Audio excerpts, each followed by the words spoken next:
اعوذ باللہ من الشیطان الرجیم، بسم اللہ الرحمن الرحیم، الحمد للہ رب العالمین والصلاة والسلام علی سید الانبیاء والمرسلین وخاتم النبیین۔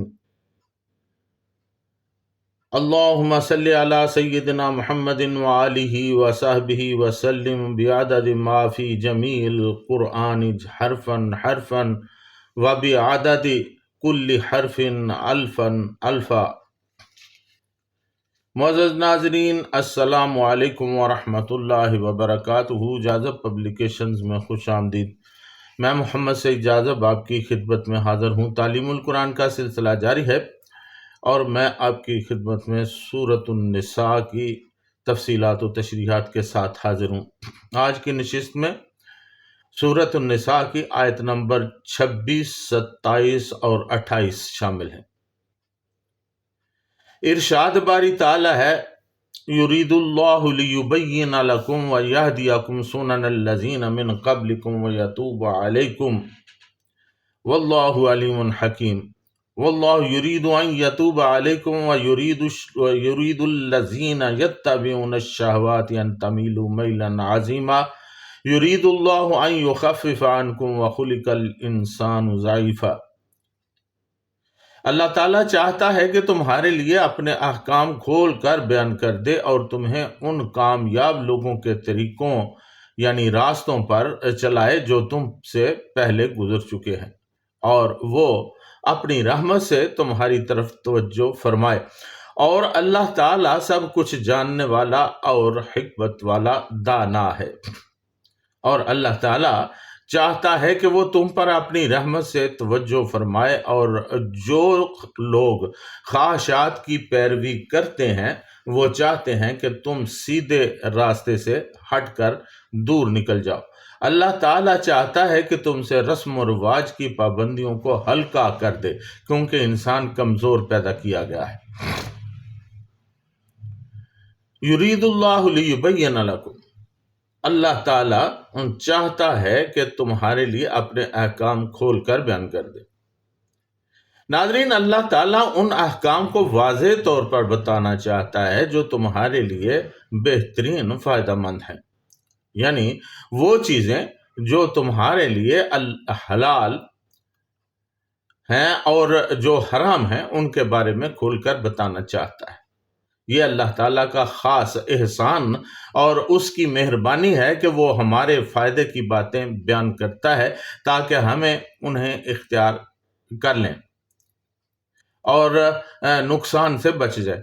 مفسر کرام امام ابو بکر احمد بن علی الرازی الجصاص رحمۃ اللہ علیہ فرماتے ہیں کہ بیان دو قسم کا ہوتا ہے۔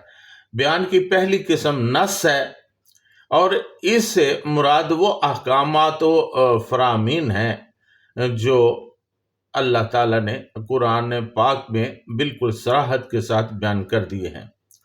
ان میں حلال و حرام پوری وضاحت کے ساتھ بیان کیے گئے ہیں، یا پھر حضور نبی اکرم صلی اللہ علیہ وسلم کی زبان اقدس سے ان احکام کی صریح الفاظ میں وضاحت کر دی گئی ہے۔ یہ بھی نص ہی ہے۔ ان احکام کو نص قرآنی کہتے ہیں۔ دوسری قسم کے وہ احکام ہیں جو دلائل کے ساتھ اخذ کیے گئے ہیں۔ یہ احکام صراحتاً تو بیان نہیں کیے گئے، مگر ان میں ایسے اشارات پائے جاتے ہیں جن سے اہل علم، مفکر، مجتہدین اور علماء غور و فکر کر کے اخذ کرتے ہیں۔ اس قسم کو استنباط کہتے ہیں۔ امام صاحب فرماتے ہیں کہ دنیا میں کوئی چھوٹا بڑا حادثہ ہوتا ہے یا کوئی نئی چیز پیدا ہوتی ہے تو اس میں اللہ تعالیٰ کا حکم ضرور ہوتا ہے، اور یہ حکم صراحتاً ہوگا یا دلالتاً۔ ایسے حکم کو معلوم کرنا ہر شخص کا کام نہیں۔ اسی لیے پارہ نمبر 14 سورۃ النحل آیت نمبر 43 میں ارشاد باری تعالیٰ ہے، فَاسْأَلُوا أَهْلَ الذِّكْرِ إِن كُنتُمْ لَا تَعْلَمُونَ۔ اگر تم کسی چیز کے بارے میں نہیں جانتے تو صاحب علم اس کے جاننے والوں سے پوچھو۔ وہ تمہیں بتائیں گے کہ اس مسئلہ کا حل کیا ہے۔ وَيَهْدِيَكُمْ سُنَنَ الَّذِينَ مِن قَبْلِكُمْ، اور تمہیں ان کامیاب لوگوں کے طریقوں یعنی راستوں پر چلائے جو تم سے پہلے گزر چکے ہیں۔ یعنی ہم نے ان احکام کی پابندی تم پر بلا وجہ فرض نہیں کر دی، بلکہ مقصد یہ ہے کہ تمہیں وہ راستہ دکھا دیں جن پر پہلے انبیاء اور صالحین گامزن رہے، اور دارین کی سعادتوں سے بہرہ مند بھی ہوئے۔ اس لیے ان احکام کی پیروی میں تمہاری اپنی سعادت اور بھلائی ہے۔ ناظرین، سابقہ انبیاء جن کا قرآن مجید میں بار بار ذکر ملتا ہے، ان میں حضرت آدم علیہ السلام، حضرت نوح علیہ السلام، حضرت ابراہیم علیہ السلام، حضرت اسحاق علیہ السلام، حضرت یعقوب علیہ السلام، حضرت یوسف علیہ السلام، حضرت موسیٰ علیہ السلام، حضرت ہارون علیہ السلام، حضرت ایوب علیہ السلام، حضرت یونس علیہ السلام، حضرت داؤد علیہ السلام، حضرت سلیمان علیہ السلام، حضرت عیسیٰ علیہ السلام اور بہت سے دیگر جلیل القدر انبیاء شامل ہیں۔ ان انبیاء علیہم السلام کے فرامین و ہدایات ہمارے لیے مشعل راہ ہیں۔ ان کے علاوہ صالحین، مقربین اور کامل ایمان لوگوں کی ایک کثیر تعداد ہے، جن میں مرد بھی ہیں اور عورتیں بھی شامل ہیں۔ حضرت طالوت علیہ السلام حضرت شمون یعنی سموئیل علیہ السلام کے سپہ سالار اور بعد میں بادشاہ مقرر ہوئے تھے۔ حضرت ذوالقرنین علیہ السلام ایک ایماندار اور عادل بادشاہ گزرے ہیں۔ حضرت لقمان علیہ السلام ایک حکیم و دانا گزرے ہیں۔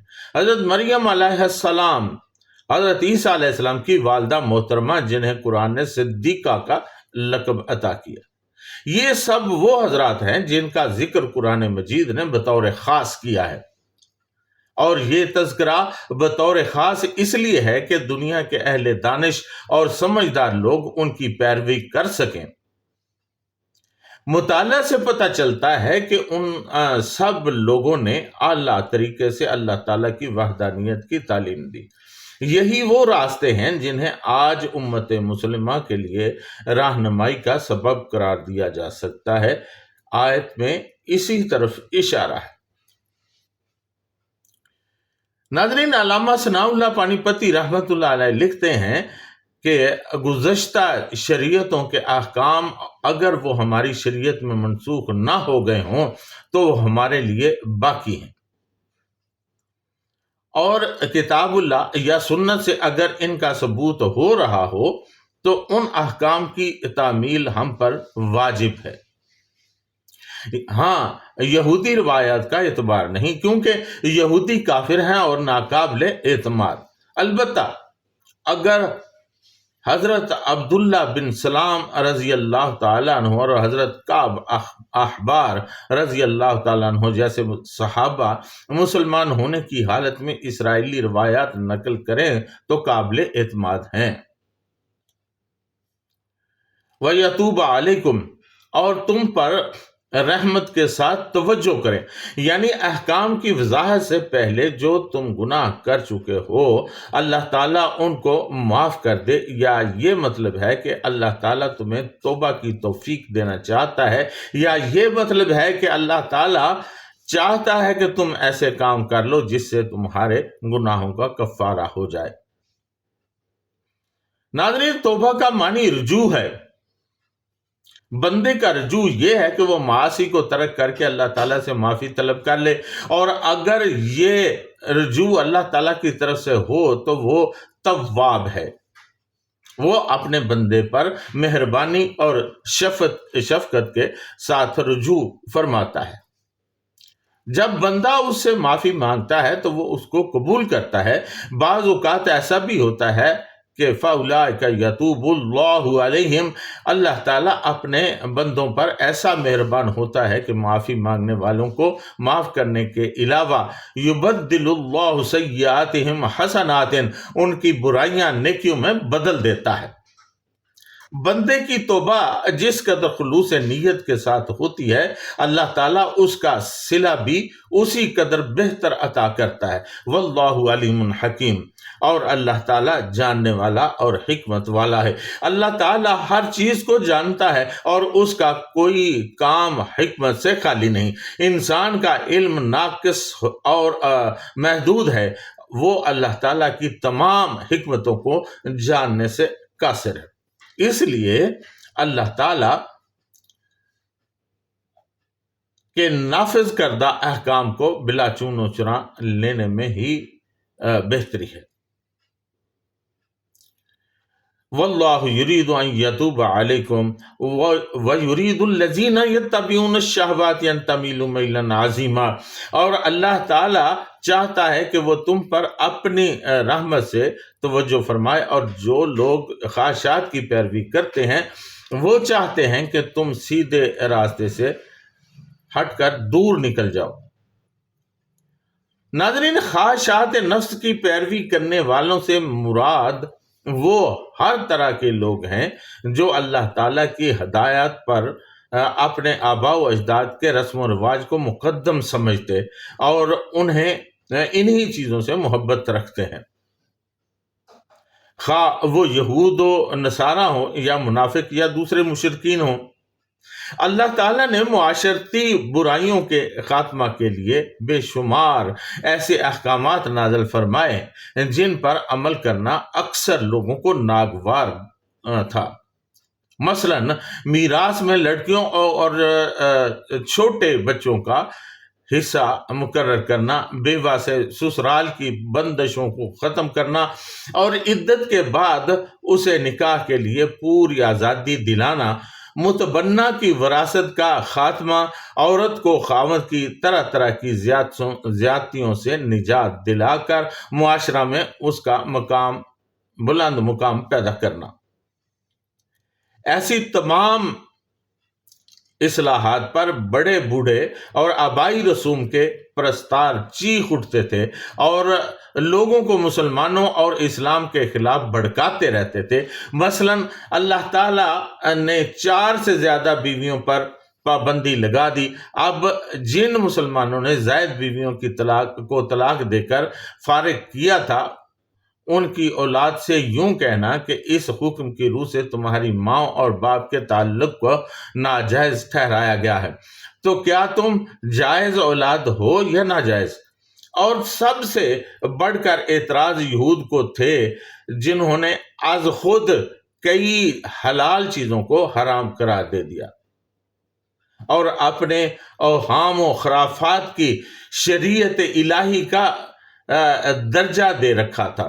مثلا حیض والی عورت ان کے ہاں ایسی ناپاک تھی جس کے ہاتھ کا پکایا ہوا کھانا بھی جائز نہ تھا، اسی لیے وہ حیض کے دوران انہیں بالکل الگ تھلگ رکھا کرتے تھے، اور ان کی دیکھا دیکھی ایسا ہی رواج انصار میں بھی چل نکلا تھا۔ مگر قرآن کی روح سے مجامت کے سوا حیض والی عورت سے تمام تعلقات اسی طرح رکھے جا سکتے تھے جس طرح پاکیزگی کے دنوں میں ہوتے ہیں۔ ایسی باتوں پر یہود چلا اٹھتے تھے کہ دیکھو، یہ نبی ہر ناپاک کو پاک اور ہر حرام کو حلال بنانے پر تلا ہوا ہے۔ اللہ تعالیٰ نے فرمایا کہ تم ان لوگوں کی پرواہ نہ کرو، اور اگر تم لوگ ان کی باتوں پر توجہ دینے لگو گے تو یہ تمہیں راہ راست سے کہیں دور جا پھینکیں گے۔ لہٰذا جو احکام تمہیں مل رہے ہیں ان پر اعتراضات سے بے پرواہ ہو کر اور بے خوف ہو کر عمل کیے جاؤ۔ یرید اللہ ان یخفف عنکم وخلق الانسان ضعیفا، اللہ تعالیٰ چاہتا ہے کہ تم سے رسم و رواج کی پابندیوں کو ہلکا کر دے، کیونکہ انسان کمزور پیدا کیا گیا ہے۔ یعنی اللہ تعالیٰ تمہارا بوجھ ہلکا کرنا چاہتا ہے، اسی لیے اس نے آسان لیکن برحق شریعت تمہارے لیے مقرر کی ہے، اور گزشتہ قوموں کے لیے جو چیزیں حرام تھیں ان میں سے کچھ تمہارے لیے حلال کر دی ہیں۔ حضرت ابن ابی شیبہ رحمۃ اللہ علیہ اور حضرت ابن المنذر رحمۃ اللہ علیہ نے حضرت عبداللہ بن عباس رضی اللہ تعالیٰ عنہ کا قول نقل کیا ہے کہ جو سہولتیں اللہ تعالیٰ نے اس امت کو عنایت فرمائی ہیں ان میں سے ایک یہ بھی ہے کہ اللہ تعالیٰ نے باندیوں سے اور عیسائی اور یہودی عورتوں سے مسلمان کا نکاح جائز قرار دیا ہے، اور انسان یقیناً پیدائشی طور پر کمزور ہے، اس کی خواہشات نہ رک سکتی ہیں اور نہ ہی وہ طاعت کی تکلیف اٹھا سکتا ہے، اور جتنا وہ قیامت کے قریب ہوتا جاتا ہے اتنا ہی اس کا ضعف بڑھتا جاتا ہے۔ اسی لیے اللہ تعالیٰ نے اس امت پر زیادہ بار نہیں ڈالا۔ ناظرین، اللہ تعالیٰ کسی کی بھی وسعت سے زیادہ اس پر بوجھ نہیں ڈالتا، اس کی حیثیت کے مطابق ہی اس پر بوجھ ڈالتا ہے اور اس سے کام لیتا ہے۔ اللہ تعالیٰ سے دعا ہے کہ اللہ تعالیٰ ہمیں اپنے احکامات کو ماننے اور ان پر عمل کرنے، نبی اکرم صلی اللہ علیہ وسلم کی سنتوں کو اپنانے اور صحابہ اکرام رضوان اللہ تعالیٰ علیہ مجمعین کے نقش قدم پر چلنے کی توفیق عطا فرمائے۔ اس کے ساتھ ہی آج کی نشست میں اجازت، وما علینا الا البلاغ المبین۔